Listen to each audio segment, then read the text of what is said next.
Okay, well, welcome everyone to the launch of GEG Florida. We're so excited to have you here. And if you're watching this recording later, we're so excited to have you watching.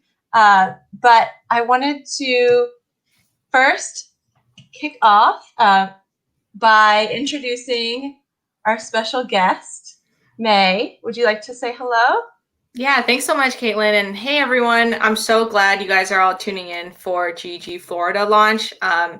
Right before this, just so everyone who's watching knows, there are so many people supporting this in the back. And it's just so great to see how you guys all come together and really support each other. So I just want to say a quick shout out to all of your GEG leaders who are doing such great work. And the main thing on Google's end that we value so much is really you guys working together and really building out your community. So yeah, Caitlin, I'm so excited for you guys to spend the whole next hour talking about GEG Florida and all the things that you guys are planning coming up. So thank you so much for allowing me to be here, and a big congrats to you for just taking the lead here and launching it. So yeah, thank you so much for all the things you do.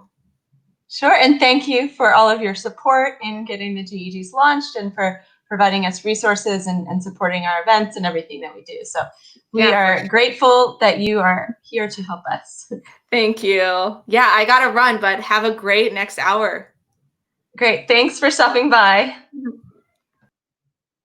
Okay, now that we've got our special guest, hello, I'll go ahead and introduce myself. I am Caitlin McLemore. I am joining you from Tampa, Florida, and I am so excited to be here with you all. I am the leader of GEG Florida.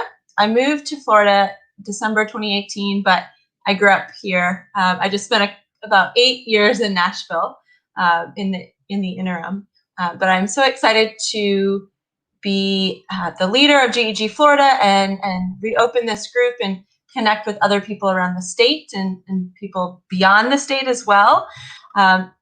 And I am looking forward to sharing with you, and we've got lots of special guests from different GEGs around the country and around the world here to talk about some different programs. And we'll go ahead and get started. So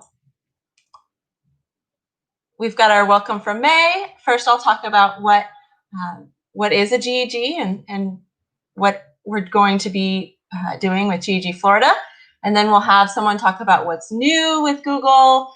Then we'll talk about the different opportunities for you to learn through the Google certification levels 1 and 2, through the Google Trainer Program, and through the Google Innovator Program as well. So these are our presenters today. This slide deck is hyperlinked, so if you want to click, all of these squares have Twitter handles for our presenters. And we're going to go ahead and talk about what is a GEG. So a GEG stands for Google Educator Group, and GEGs help bring local educators together in person and online to learn, share, and inspire one another. So this is a quote from the Google page on GEGs, but I wanted to share it because I thought it was really important to show that even though we're, this group has Google in the name, it's not just about Google, it's more about the broader goal of helping educators to use technology to impact teaching and learning. So with GEG Florida, it is an independently run community of educators, as are all GEGs. So anyone can join. The group for GEG Florida is intended for people in the state of Florida, but you're welcome to join if you're not from the state of Florida. And you can be a classroom teacher, you can be an administrator, someone in higher ed, someone in a consultant, or someone that works for an ed tech company. It's just anybody that's interested in education and the different qualities of GEGs can join. And you're not limited to joining one GEG as well. We do have a regional GEG within the state, GEG South Florida, that I know had a great launch a couple weeks ago. So if you're in South Florida, you can join GEG South Florida as well. But the goal with GEG Florida and with any of the GEGs is to connect passionate educators to discuss the benefits of technology. And the way we're going to do that specifically within GEG Florida is we're going to have monthly online events. So last month in June, we kind of had a soft launch with in conjunction with the Florida Ed Chat on Twitter. This is our official launch this month, and then the first Wednesday of every month, we're going to have webinars, and we're going to have an opportunity to discuss Google topics or whatever interests our members. So we're welcoming input as well with those topics, but we'll give a specific schedule will come out soon with topics for each month. We'd like to do some meetups. Of course, that's not a reality right now, but post-COVID world, hopefully we'll be able to have some live in-person events. If FETC happens this year in Orlando, I'm looking into doing a meetup, an in-person meetup there. And then, of course, we have our Twitter account at GEG_Florida, or FL, excuse me. And that's where you can connect with us on social media. And then these keywords come from other GEGs and from the GEG page, just to focus our efforts. We're collaborating with each other, we're learning from each other, we're sharing our knowledge with others, and we're supporting each other in our journey. And now I'm going to hand it over to.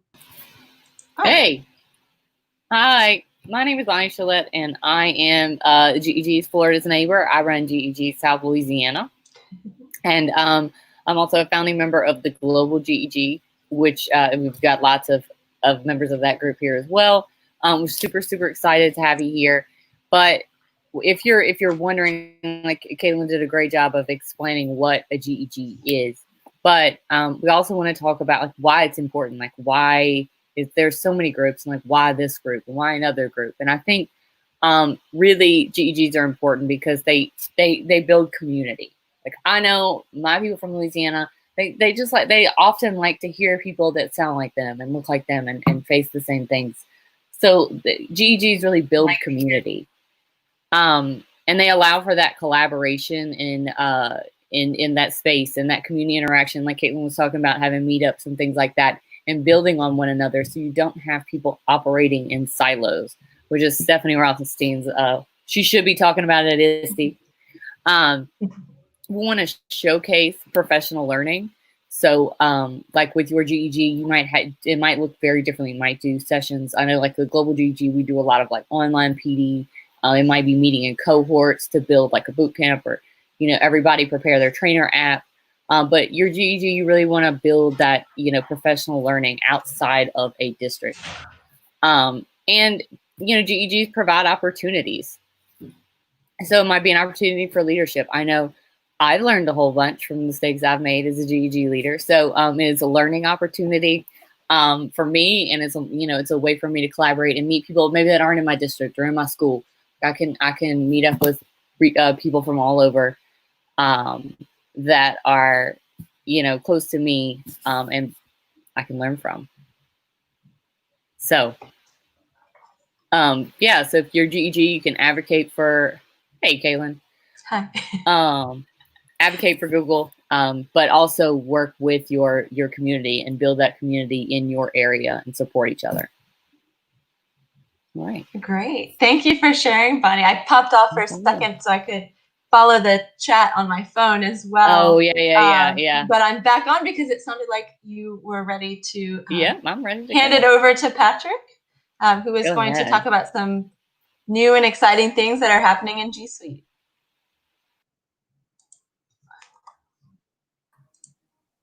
So we have a few different slides here. Caitlin, definitely feel free to kind of hang around and kind of chime in as we go on through. And I think a lot of people have probably seen this first one, but if you haven't checked out Google's Teach from Home, it's definitely a great site with a lot of different things connected to remote learning, from how do you set up a video call at home to different things on the teaching side, like classroom and maybe making a class website. But definitely take note that there's 3 different sections on that page too. You have for teachers, you have for schools, and you have for families.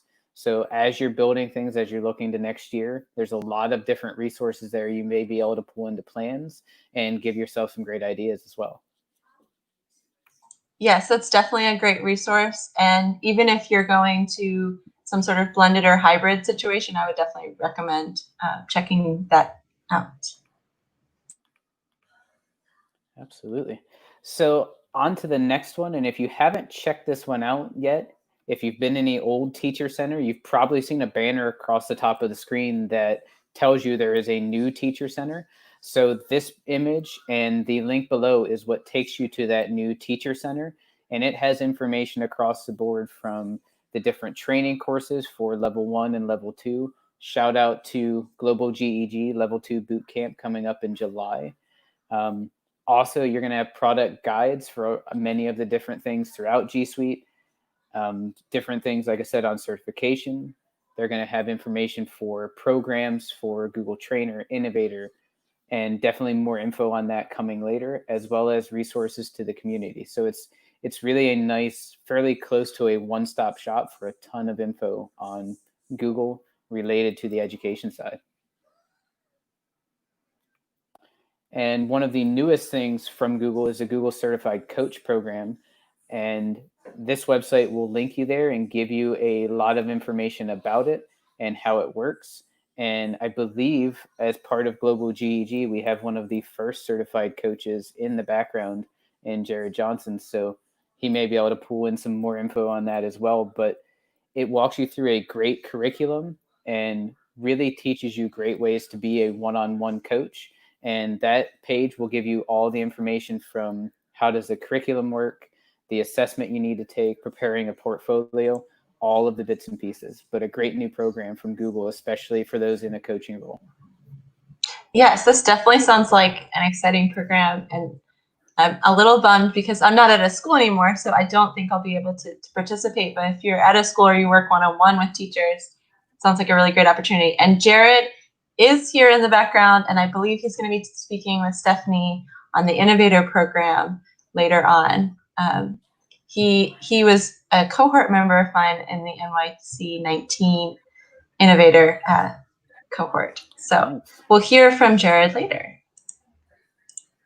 And there we go. So the next thing is another newer thing that is coming out of a beta. It is called Read Along. It is an Android app that is meant for children 5 years and older, and it helps them to learn to read via giving verbal and visual cues as they go through. So a great free app, especially for those that teach the littles and those that may have littles at home.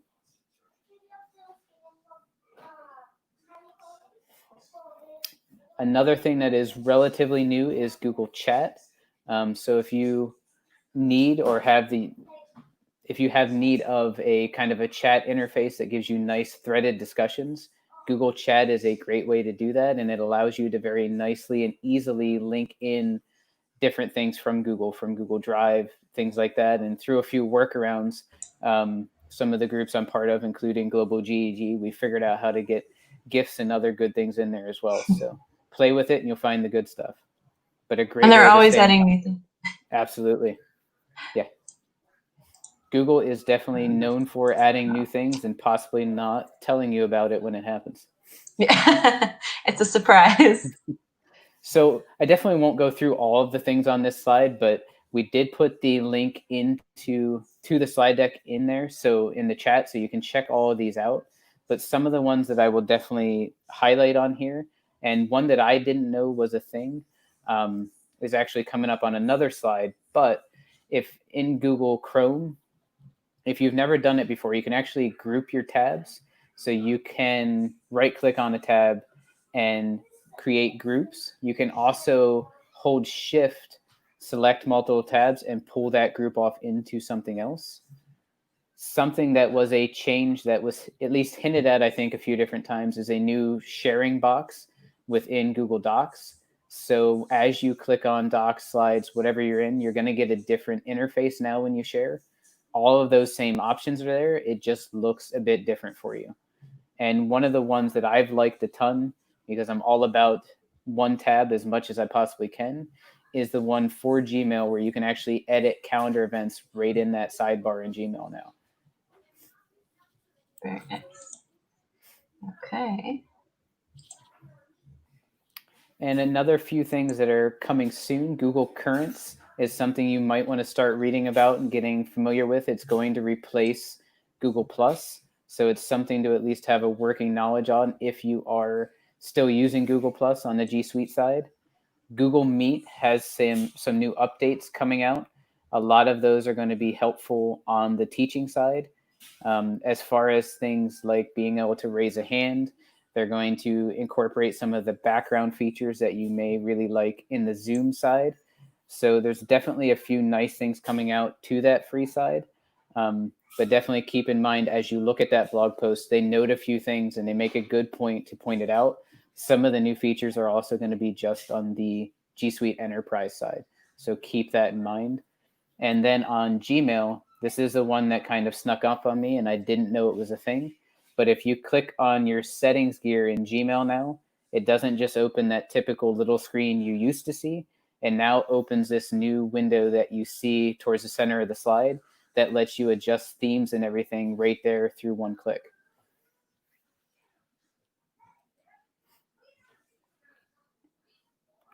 And then into some stuff that is just bonus good stuff that people may not have known a lot about. If you've never explored Google Arts and Culture, it is a goldmine of tons of different things in the worlds of arts and culture that you can assemble into collections and share out. You can zoom into the point of on artwork to actually see brush strokes and things like that. So it is an awesome thing, especially in the rural district I'm from, for kids to be able to see some of these things that they may never actually see in person. And sorry, Caitlin, did you have something too?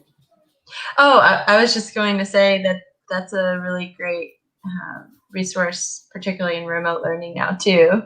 Absolutely. Since no one's able to see those things in person right now. But And that's great for rural communities as well.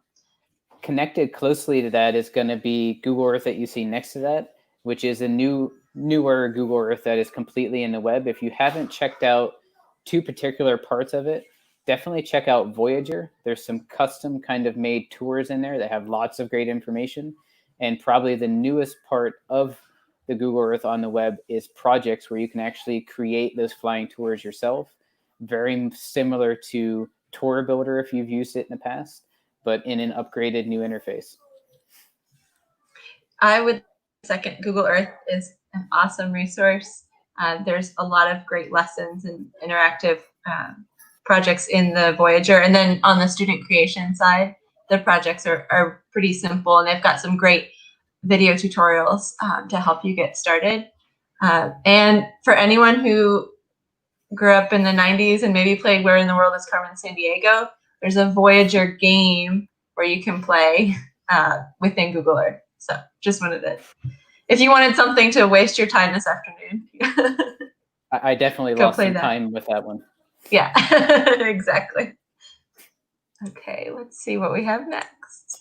So a couple of other ones, and these ones might tiptoe even further into things you might not have known about or seen. If you haven't ever used or seen the Google Lens app, it is an app that comes from Google that allows you to use the camera lens or the camera to snap pictures of different things, and then you can pull certain things from those. For instance, one of the examples you see is them taking a picture of handwritten notes, pulling that text from it into other different Google apps using that optical character recognition. And you also see them holding it up to a flower that they weren't sure what it was, and Google automatically identifying that. And there's a lot of other features and cool things there that you can get into. But another one where you can lose some time, and probably one of the Google things I've lost the most time in is Google Experiments on the right side of the page. And these experiments go down through, for the most part, not a lot of your typical Google apps, but down through Google Voice, different things with AI and AR and arts and culture, a ton of different things that are just completely outside of what you normally would see in Google, but do incredibly cool things. One of my favorite ones, educational related, there is one connected to somebody that used to work at the Treasury Department, and they actually created a whole collection on what women would be on currency and connect it to the historical facts and everything connected to that.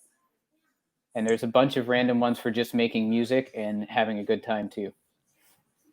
Yeah, the one I've seen was I was an instructional coach for an AI course, and we played around with some of the AI ones, and it's the AI guesses what you're drawing, and it's so good at it. It's so good at it. I mean, depending on what it is, but that one, don't know about the educational aspect. I mean, it can teach about AI concepts, but definitely one of those that can suck up a lot of time. Yeah, absolutely. And a couple on this one, these are really great resource hubs. The Chromebook App Hub was something that was originally kind of crowdsourced using a lot of certified innovators and trainers to collect ideas that absolutely would work on a Chromebook, but not just here's an idea and stop there. They will go through giving you tutorials. How does it work? Here's the different sheets or directions you need to make it happen, but also here's some things to connect with ELLs in your classroom. Here's some different ways to really connect with differentiation and do some great things that way. And then Wide Open School next to that, Google was one of the partners with Common Sense EDU to help create this site that has resources from pre-K all the way to 12th grade. And you simply go to it, say, I'm an educator, I'm looking for things from 6 to 12, and then tell it an area you're interested in, such as social emotional learning, and they will start to give you tons of different resources for that age group connected to that topic you choose. A ton of different awesome information. And then if you want more on Google side, check out that bonus tip that is Google Applied Digital Skills for complete curriculum and lessons, all on the Google goodness side. And last but not least, where did all of these different things get pulled together from? How can you keep up with some of these things? There's a few different blogs from What's New in G Suite. You have the Google Teacher Podcast. Eric Kurtz's blog is a great place to look to. And connected to that, I know we have Stephanie Howell on the call, is GEG Ohio, does an awesome monthly meeting that captures a ton of those updates. And then, of course, you have your local GEGs and Global GEG that can help you keep up to date with all the different things, and then hopefully get a snapshot of what's coming as well. Thanks for sharing. Yes, there's always some new and exciting things going on with Google products. Sometimes you learn about them in advance and sometimes you don't. But thank you for sharing, Patrick. Now we are going to learn about Google certification level 1 and 2. Hey! Hi, Darren. Hiya, you all right? Hi, Stephanie. Hi, Darren, are you burnt yet? Yeah, I'm literally, we need to do this in about 5 minutes or I'm just going to be crisped. Okay, we will go quickly then. Brilliant. We're going to be talking about how to become a level 1 and level 2 Google certified educator. And what? That's the one, yeah, the educator. And then later you're going to find out how to become a trainer and innovator. So let's get to it. Let's do it. Cool.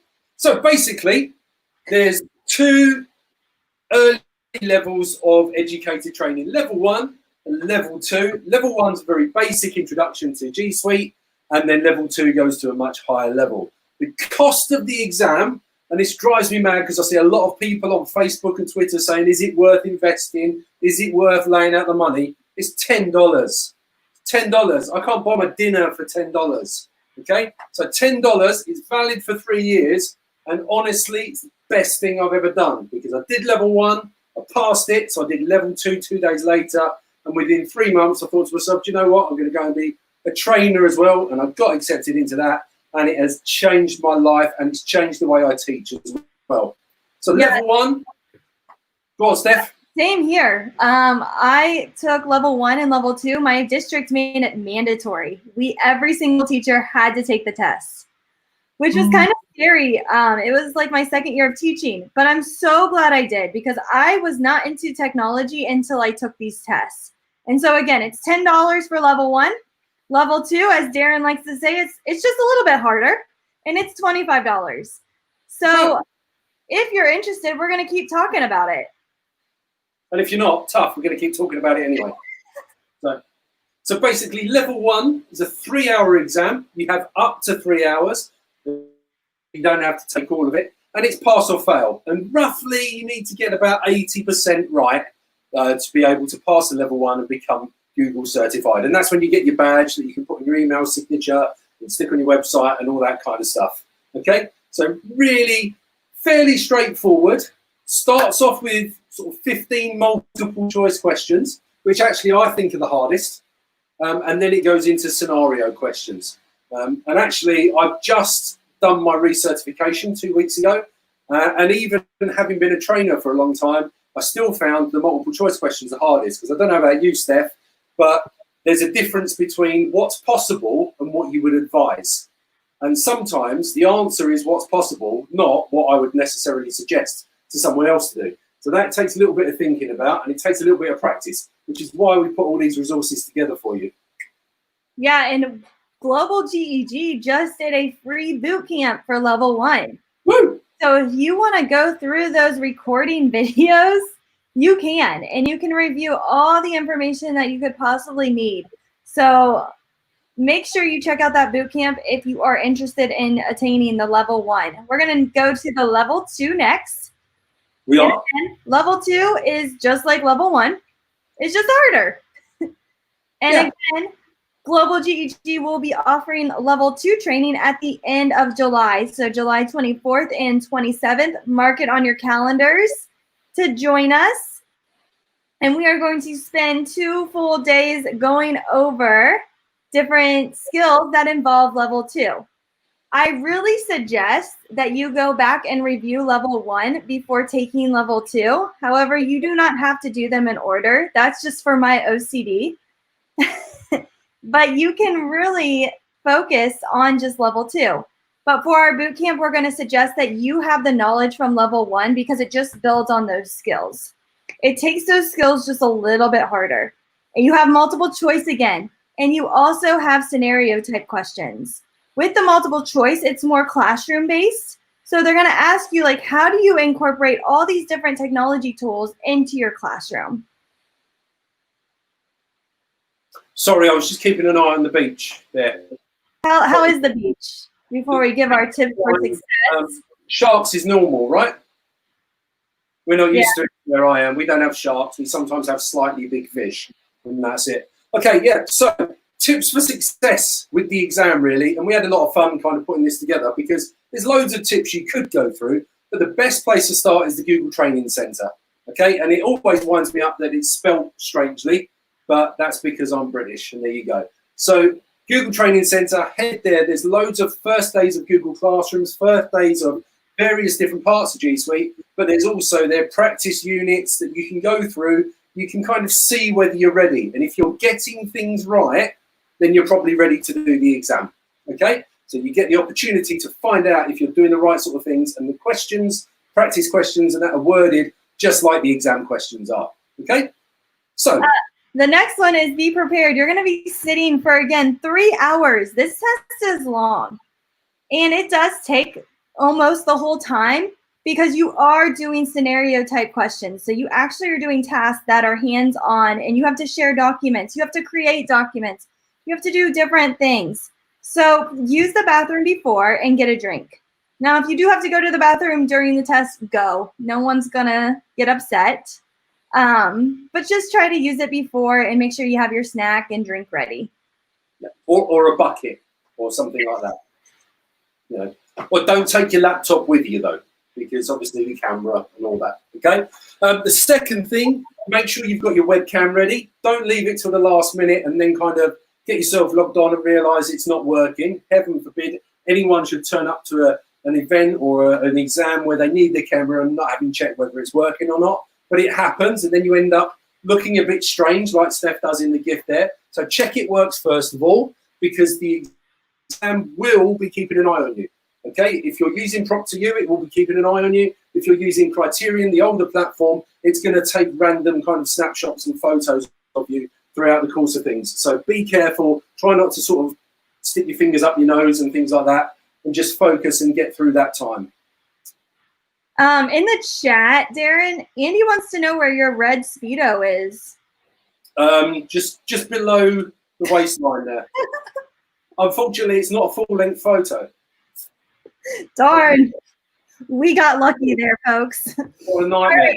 So you have time to register. So once you go through the training center, once you go through the Global GEG Boot Camp, once you study, prepare for this exam, you have 7 days to get ready for the test.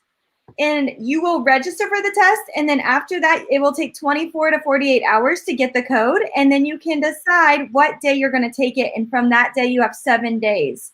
So make sure you look at your calendar, decide, is this going to be a good week to take the exam, and kind of plan accordingly and plan ahead. Do not wing it. Exactly. 7 days. That's like nearly a week. So loads of time to get prepared. Okay. The other thing to bear in mind is make sure that you've updated your version of Chrome to the latest version, because if it's got an old version, something might not work. So make sure you check on your devices, make sure your Chrome is up to date before you sit down and log in for that exam. Okay. And then the next one is an incognito window.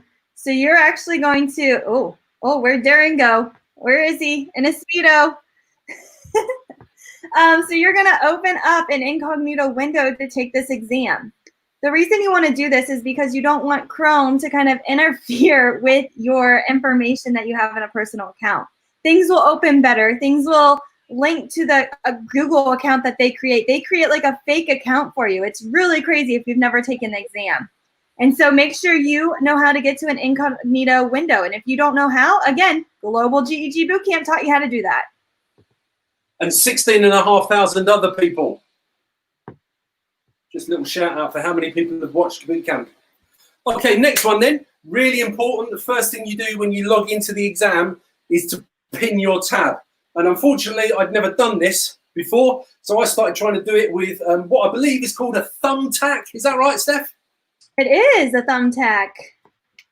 We call it a drawing pin, which makes no sense because you don't draw with it. But there you go. Are there any at the beach today, Darren? Do you see any thumb tabs in the beach? Be careful with your little feet. I know you're not wearing flip-flops. It's fine. I've got my flip-flops on. It's not a problem at all. So pin your tabs because you don't want to close it accidentally.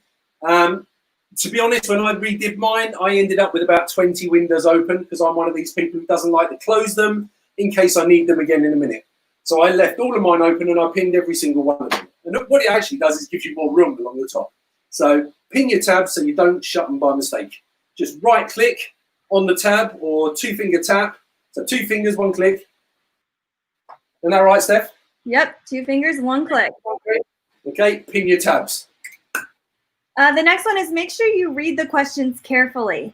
You want to make sure you read every single question and follow the directions exactly how it says. If it tells you to not center it, don't center it. Do exactly what the directions say. And just reread the multiple choice sections, because I remember I was getting to like question 4 and it said pick multiple. And I was like, oh crap, let me go back to question 1 because I remember that was like a multiple select and I had to reread it. So just make sure you're following directions, read it, double check everything. Absolutely. And, you know, when it is multiple selections, it does normally tell you how many to select. So if it says select 3, select 3. Even if you think it should be 4, just select 3. Okay. And if you feel you need to, bookmark things and just make sure that you've got them handy. So you're not having to kind of fumble around reopening things, because you want to make that time as efficient, or your use of that time as efficient as you possibly can. Okay. And then the next one is mark questions for review. So anytime you're not 100% sure about a question, just mark it for review. That will really help you in the end. You can go back if there's time and review those questions. And if there's not time, you can just keep on going and then submit your exam. At least you finish the test. But make sure you do use that button for questions that you're unsure about. Absolutely. Don't be afraid to go back. Just move on. Finally, just don't skip questions, okay? Answer them to the best of your abilities, because, you know, at the end of the day, your instinct's probably right. Yeah, and we all know it as educators. The chances are, if you think about it too much, you took yourself out of an answer or you overthink it. So if you think you're right and you're running short of time, just go for it. And if you're not and you've got plenty of time, mark it for review. When I did my exam a couple of weeks ago, I ended up doing it in just under an hour. So I had loads of time to go through and check everything, okay? The first time I did it was about 2 hours, 20 minutes. still had loads of time to go through and check. So don't be afraid to do that. Okay? And then the next one is on the next, there we go. I was like, are we saying Cora today? I don't know what the code word is to change our slides today. No dogs on the beach. Beaches, sharks. No dogs on the beach. No. Anyways, there will be a clock. So make sure you look at the clock and don't let it distract you, but use your time wisely. Sorry, I should use my time better, really, shouldn't I? Just bear in mind that no human is going to be scoring your test. It might be some weird contraption like this one in the picture here. I'm not sure what that is in that little GIF, but it won't be a human. So it doesn't have to be pretty. It's just got to be correct. So if it asks you to make a slide and put some information in, put a picture in, put some text in, don't worry about messing around with formatting unless it tells you to. Don't worry about the size and the positioning unless it tells you to. It's just got to be functional, okay? And then your results will be available within 14 days. So make sure you check your Gmail and make sure you check spam in case it went to spam. Spam's a meat in the UK, and it's marvellous. Okay, and the other thing, we kind of touched on this one already, really, but don't overthink it.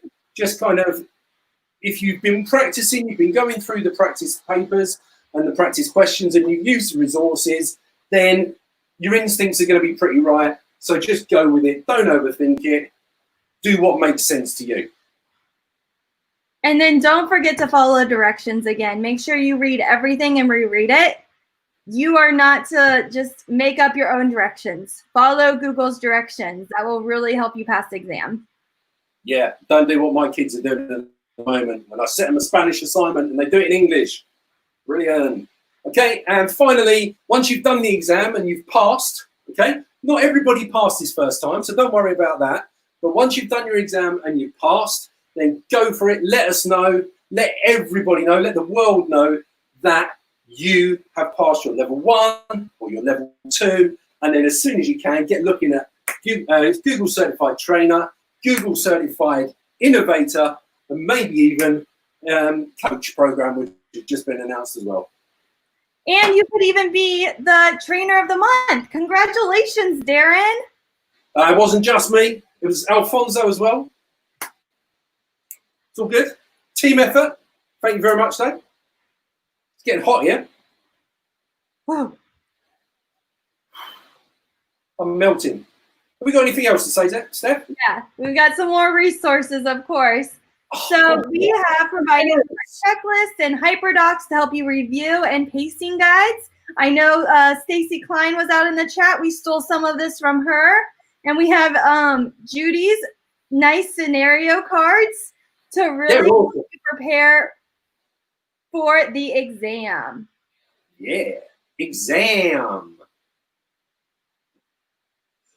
All right, let's run through this example. Go on then, you do it, go on.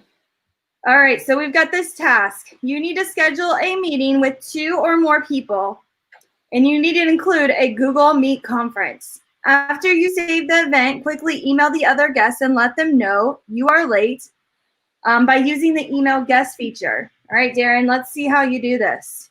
Right, well, it's really simple. Basically, you just go into the event. Okay, so you click open your calendar event.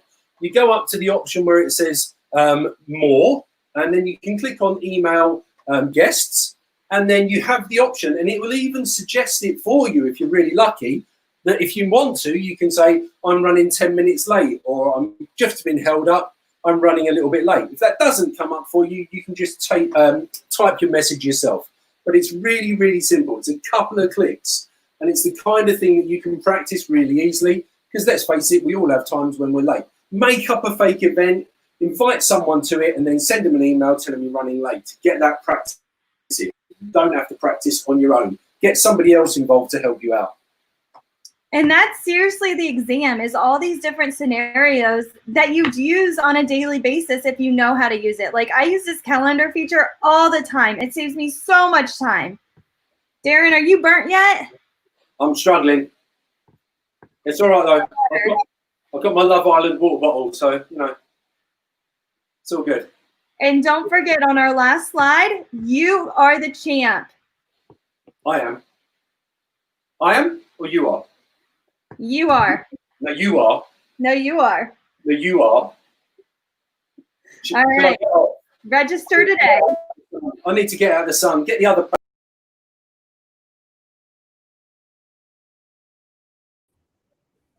Okay, well, that was an interesting experience, but hopefully also informative. Hopefully there's not too bad of a sunburn there. But anyway, now we have Ben and Robin to share our next topic. Brilliant. Thanks very much, Caitlin. So hello everyone. I'm Ben Moore. You can find me on Twitter at Training with BM, and I'm from GEG UK. Following on from Darren there, so two GEG UK in the house tonight. But my partner in crime is. Hey everybody, I'm Robin Larrabee. I am the founder and leader of GEG South Florida. I know that we have some other South Florida people in the house, woo woo, but definitely be part of both South Florida and Florida GEG, and you'll get tons of information. But Ben and I are going to talk a little bit about becoming a trainer for Google. And Ben is perfect for this because Ben, you are the youngest Google certified trainer in the world right now. So huge achievement, and I'm really proud of it. So I'm really excited to share my tips with you today. Good deal. All right. First up, we have just some top tips for you. Sorry, my dog, whenever I get a little loud, he comes over to make sure everything's okay. Anyway, make sure once you pass your level 1 and your level 2 test, that you get some training under your belt so that you understand really what it's like to be a trainer, because everybody thinks that, okay, I can just go up in front of a few people and show them to press this button and that button and everybody will listen and it'll be great, but you'll be surprised that doesn't always happen. And then next, document your sessions, because Google is going to ask you to make sure that you have actual training sessions under your belt. One super, super important thing that you have to make sure of is that you ask for feedback. You might not want to hear what people have to say, but trust me, the feedback is key and it will really only make you better. I would have to say at this point right now, we're all either teachers or we're working within a school system, school support system somehow, and we give our students feedback because we want to make them better. So just take that feedback as better. Don't take it as, that somebody's got something out for you. Make sure too that you keep in touch with other trainees. That is super important to have a support group for you there. And then next.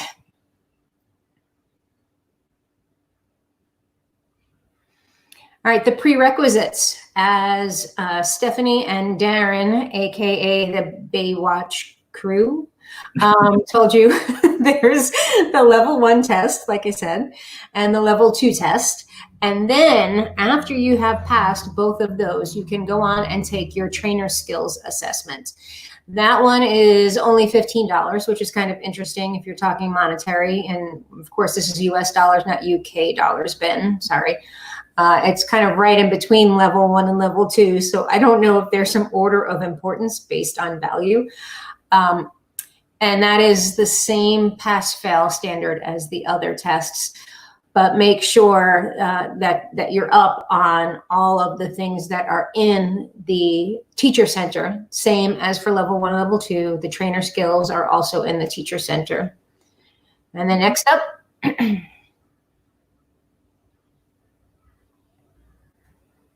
Got some cool little animations there, haven't we?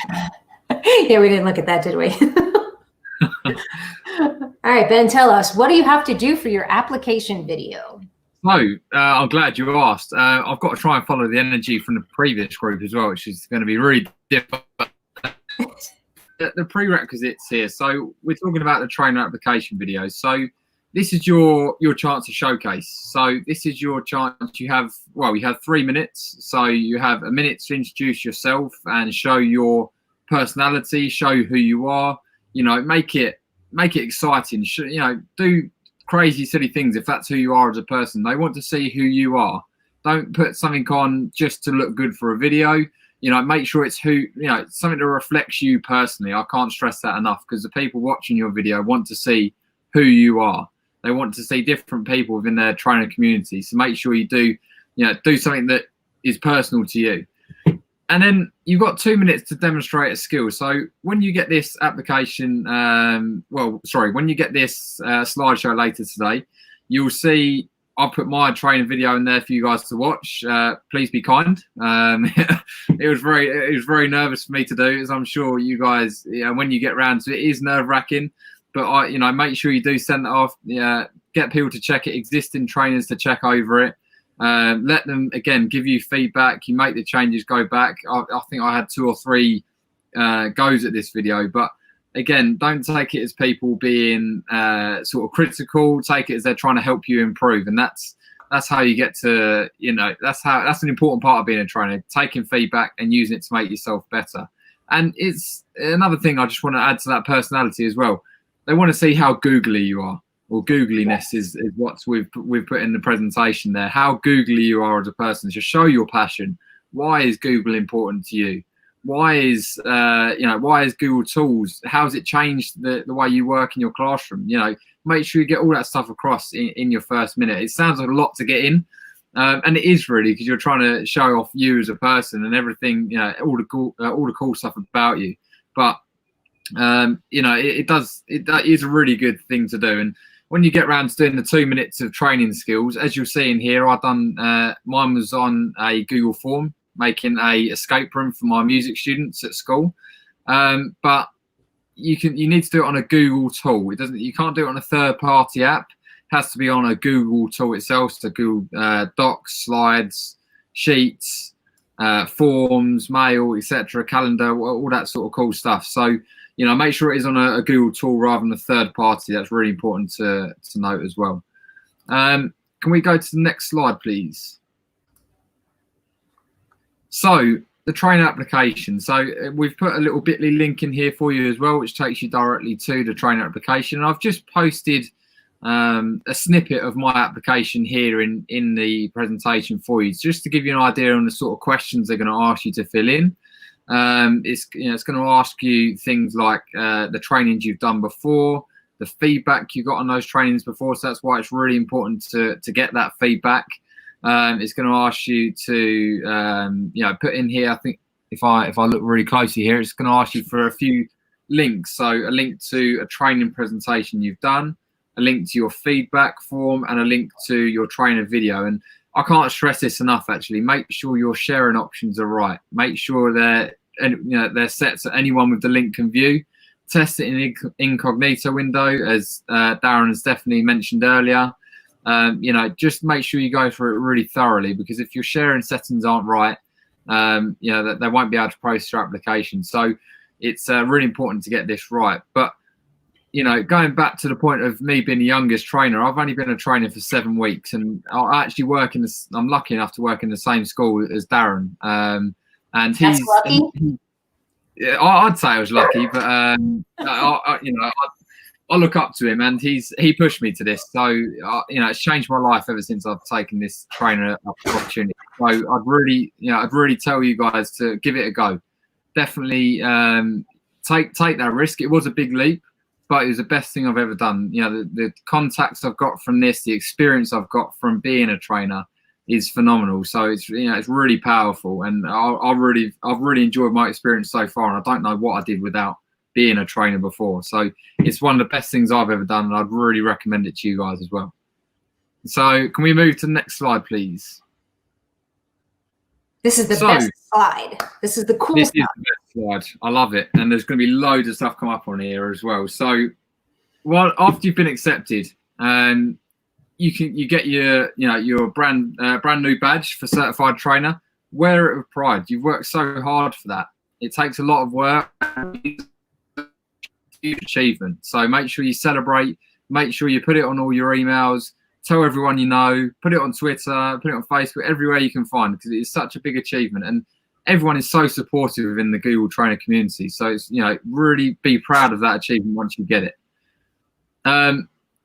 next thing, you have access to the Trainer Hub, which is a resource center effectively for all Google trainers, put together by Google trainers. So it's we've just had a new Trainer Hub released, and it's amazing. It's got so many resources in there, so much cool stuff. Googliness. We're going to go back to that word.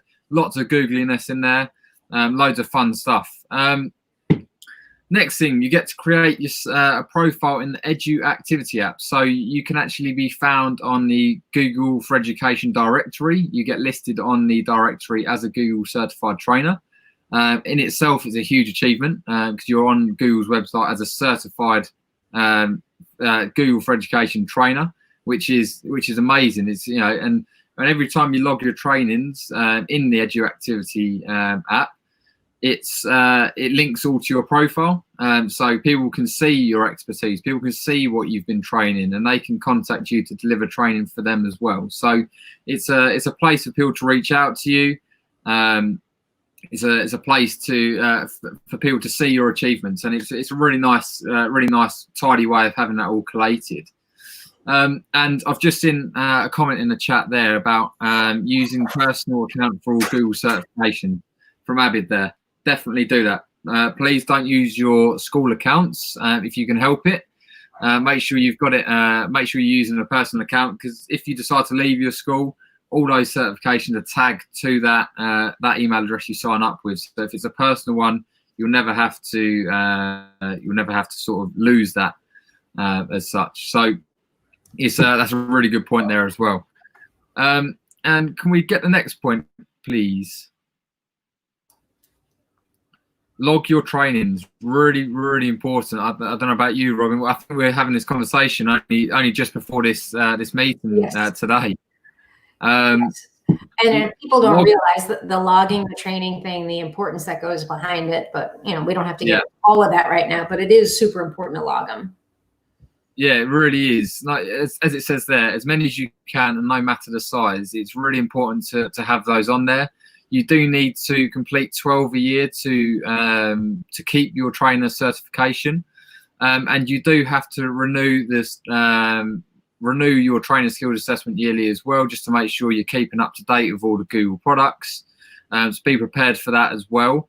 But yeah, it is really important to keep up to date, and as it says there, keep up to date with your Google Certified Educator Level 1 and 2 testing, which is every 3 years. So lots of time between that. Only every 3 years you have to recertify. But if you have to recertify as a trainer each year, you're going to keep using those tools and keep on top of it anyway. So it's going to be really easy to go back and recertify as Level 1 and 2. And then you have loads of awesome benefits as well. I mean, who doesn't love some awesome benefits? We all do, don't we? So there's a resource center, a Google document that has lots of different benefits in there for you.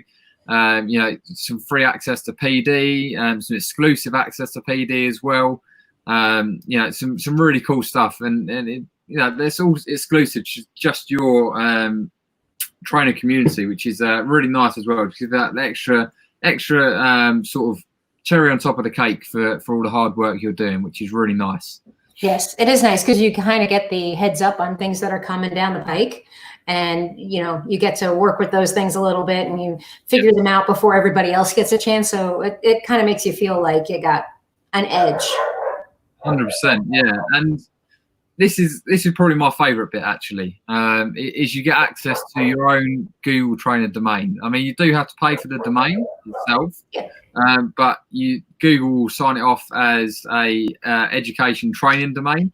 So you have full access to everything you'd have on your school account, and you can see the admin console and use that to do your training. So you don't have to worry about the data from training on your school account and worry about showing student information. You've got your own domain, you've got your own environment which you can set up as you want to and do all of your trainings from there. So that's I set that up recently, and it's been really powerful in the fact that I can see how everything's working from the school, everything that happens at school. And not only that, I do all my trainings for all of these Google sessions on there as well. And Robin, did you just want to mention the last bit about the emails? I think it's worth saying to people about that. About all of the emails, the 10,000 emails? Is that what you're saying? Yeah, preparing that inbox, yeah. Yes, prepare your inbox, because once you become a trainer, it's a wonderful thing though, because you get connected literally with trainers all around the world. It's not like you're just going to get connected with trainers that are, you know, in South Florida or Florida or even in the US. It's everywhere. But those emails come in, they're fast and they're furious, and you will get so much information. That's where you're going to get your heads up on things that are coming down the pike, like we said, your exclusive PDs, as Ben had mentioned, the exclusive, excuse me, like premium access to some of the apps that you want to use. So it's going to blow up, but that's okay. And remember that trainer hub that's on this particular slide is kind of collating and aggregating all of that information so that it will make it easier to navigate. But at first, yeah, it's going to be lots. Yeah, definitely. So that all you got there, Ben? You're done? I think that's us done, Robin, I think, for this bit. I think so. We went across the pond once again, and we brought it home. I think we're going to pass over to another group of amazing people right now to talk about the Innovator Project, I believe. Yes, that they are an amazing, amazing group. Good luck, guys. Thanks, Ben. Thanks, everyone. Hello, hello. I didn't know, Caitlin, I'll bring you in. I didn't know if you were wanting to say hi in between, and I'll grab Jared down here to join us. Here we go. Sure. Jared has props, I see. Oh. Well, I'm trying to fish out here, but there's some crazy man in a red Speedo and a Baywatch shirt scaring all the fish away. I love you, What's the problem? gosh. So good. Man. Data 4 still finds a way to fish. Log in. Gosh, you're so good. So good. Sure. I just want to say a quick thank you to Jared and Stephanie for sharing about or sharing some inspiration toward the Innovator Academy and becoming a Google Innovator. Yeah, no problem. And I think our intention with these is we're going to move through these pretty quickly. We just want to share a little bit about our why and help and let you know that if you're inspired or you're interested, that we want to help like boost you up and let you know that you can do it. So we're just going to give you a little bit of insight about the Innovator experience, but not too much. And you can reach out to any of us if you have further questions. Sounds great. Yeah. So Jared and I were in different cohorts. I was, my cohort was called SEA for Singapore. And so I traveled all the way to Singapore. I was one of 4 Americans in my cohort of 36. And for me, that was amazing. I learned so much from people from all over the world. I thought that piece for me was something that I valued so deeply. And I just want to say that I think about the new experience for people that I hope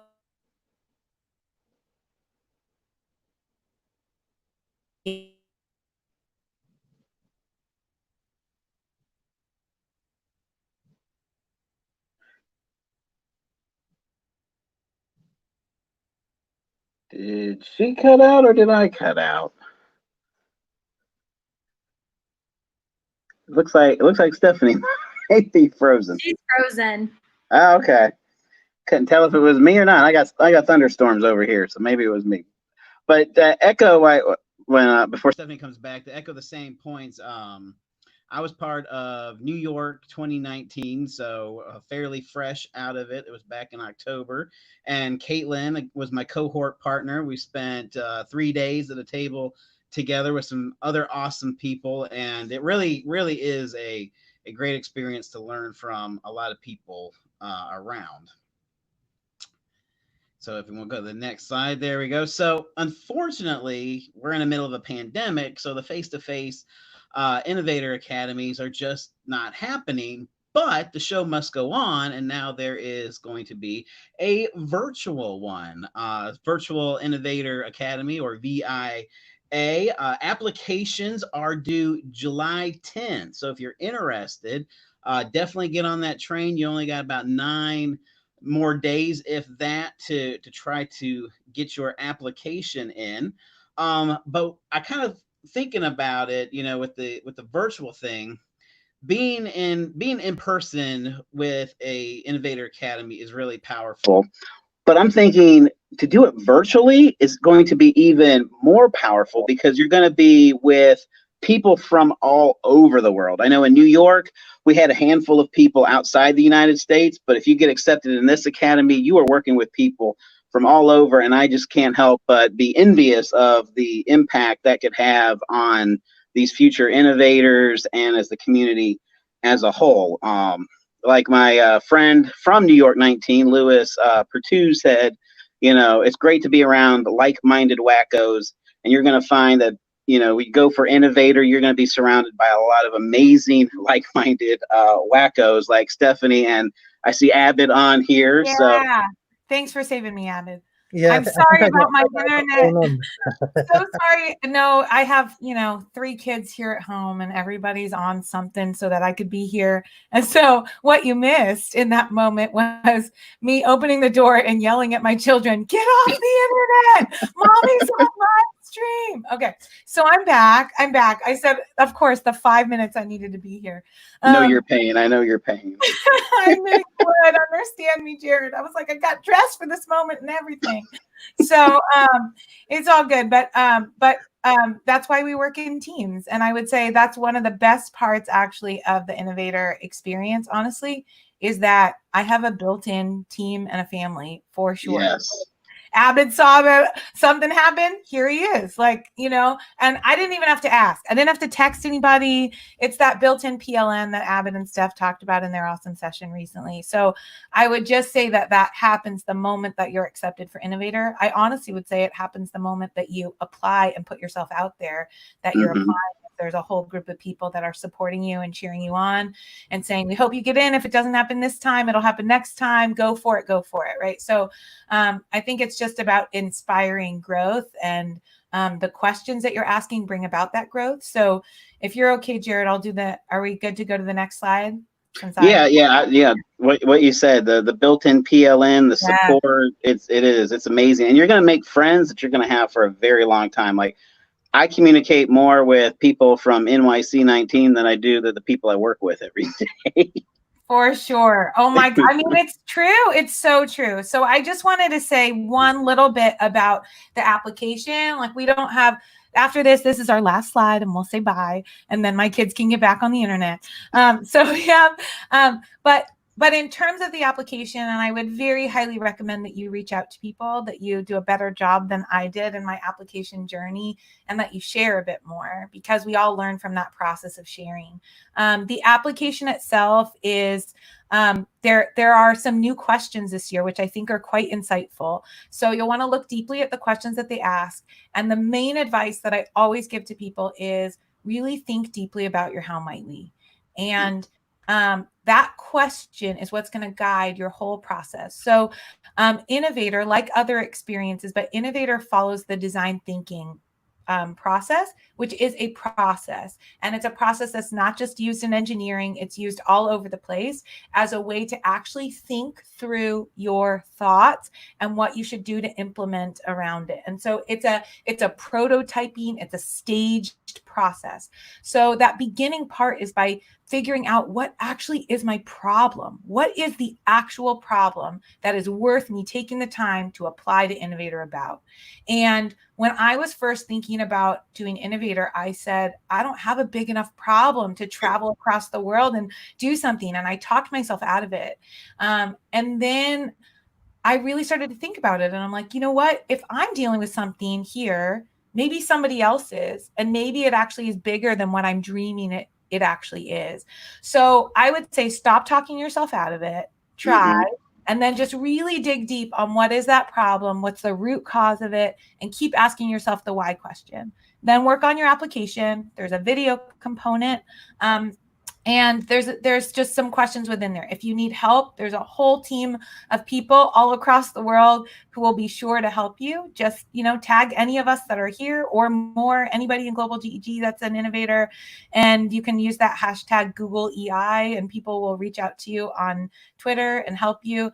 But I would say I didn't even know to reach out. And now that I know to reach out, I realize how much more valuable it is when you actually get to talk through it with someone. And that was the fun of going to Innovator, was I had people to talk through my issue with, and I realized I wasn't alone. I was not alone.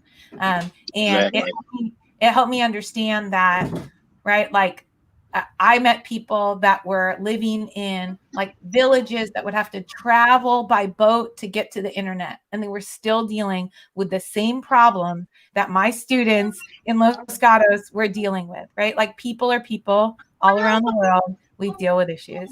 It just like widened my perspective on all that people deal with and go through. And I would just say, like, my last little bit is the process itself will be a learning one for you. So even if you don't do it this time, we're here for you whenever you're ready. And don't talk yourself out of it. You can do it. And my one bit of advice would be, when you're doing your application, the golden rule is don't go anywhere near a solution. The one thing they keep telling you in during the process and before is falling in love with the problem, not the solution.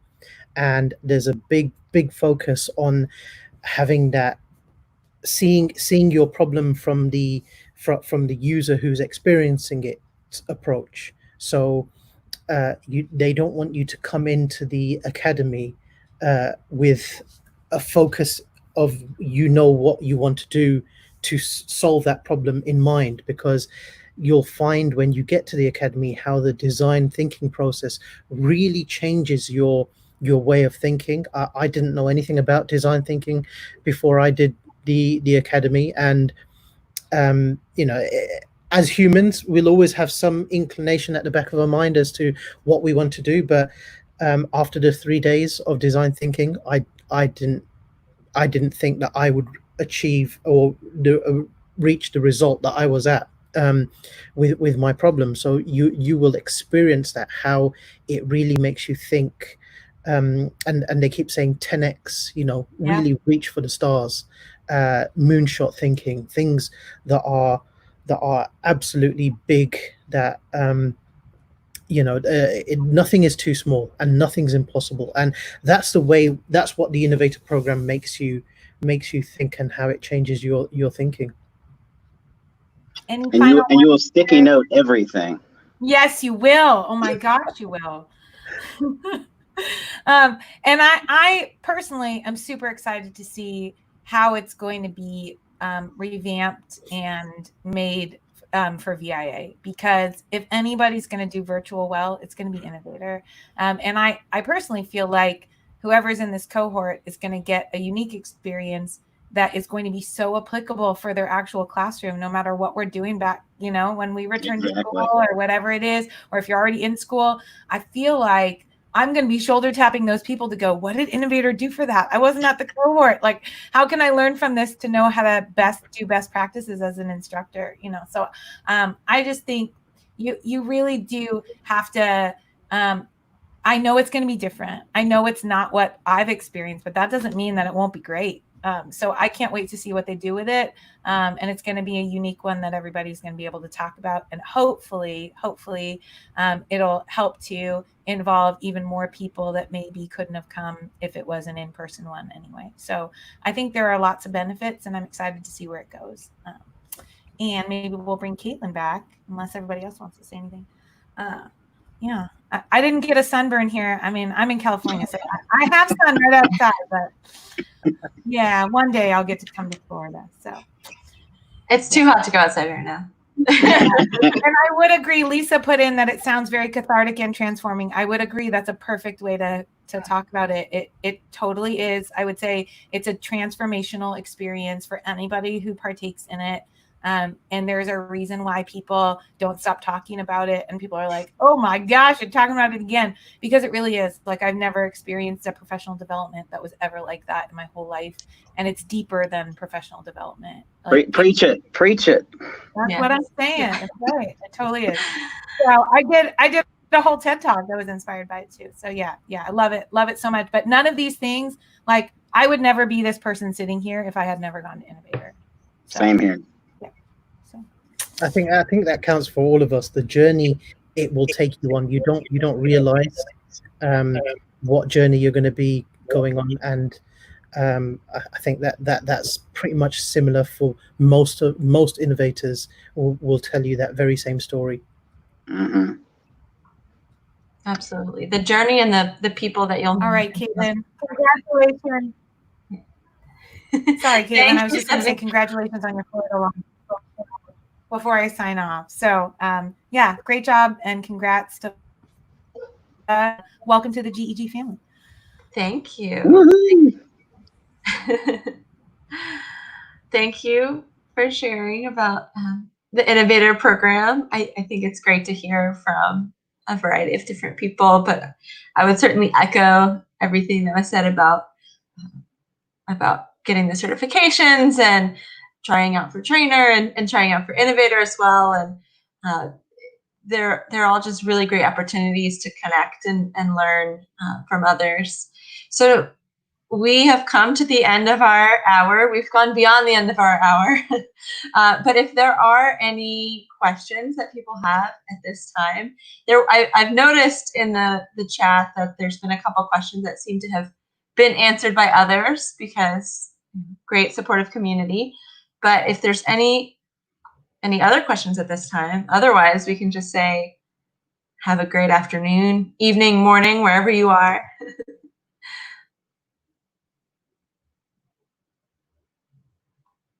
The wait time is always killer, right?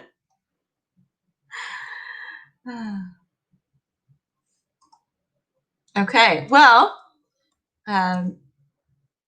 this slideshow has a link to our website, which just has basic information about GEG Florida. You can also connect with us on Twitter at GEG_FL. And then we also have a Google group. If you subscribe to the Google group, that's where you'll get updates about all of our upcoming events. So next month, the first Wednesday of the month, which should be August 3rd, I believe, that will be our first webinar, and a topic and time will be announced shortly. So look for that on Twitter and look for that on our Google group, and then go ahead and check out all the other great opportunities that you learned about today. So thanks everyone for coming, and thanks for viewing, and have a great day.